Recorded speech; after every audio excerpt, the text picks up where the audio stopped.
Manway is a manipulator and coordinator of symbol systems, an expert on all phases of interrogation, brainwashing and control. Well, I think Naked Lunch is a really important book because, first of all, it's very funny.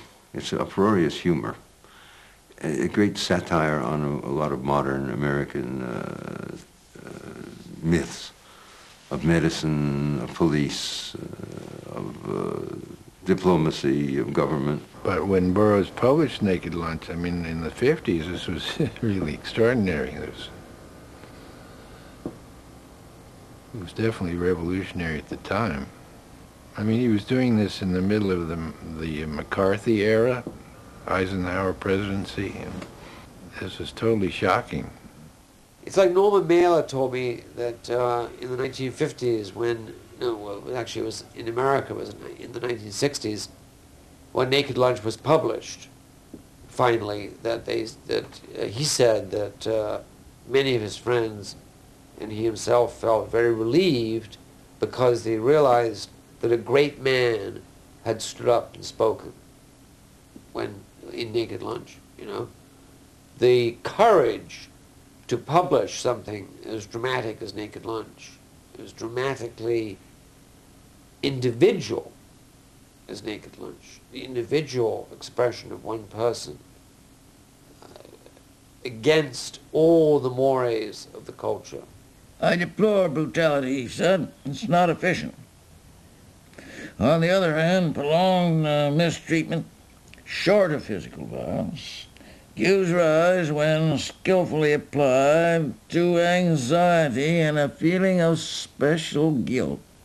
Burroughs had this sardonic tone, which was absolutely devastating, this deadpan tone. But he had no use for modern civilization, of course, no use for humanity. I mean, his critique of civilization and mankind in general was totally devastating and basically hopeless.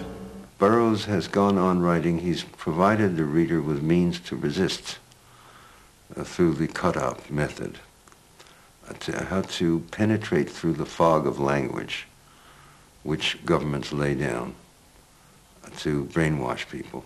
So Burroughs has, in a sense, produced a handbook of anti-brainwash.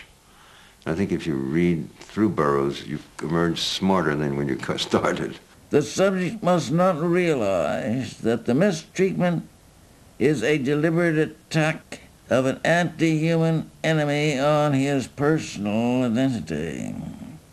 He must be made to feel that he deserves any treatment he receives because there is something never specified horribly wrong with him. Burroughs was not a political person. He was a human being who escaped all organized groupings, whether they be religious or political or anything. And he was an individual who spoke for the individual, who spoke really largely for the concept of the individual. And so I see him as the most positive artist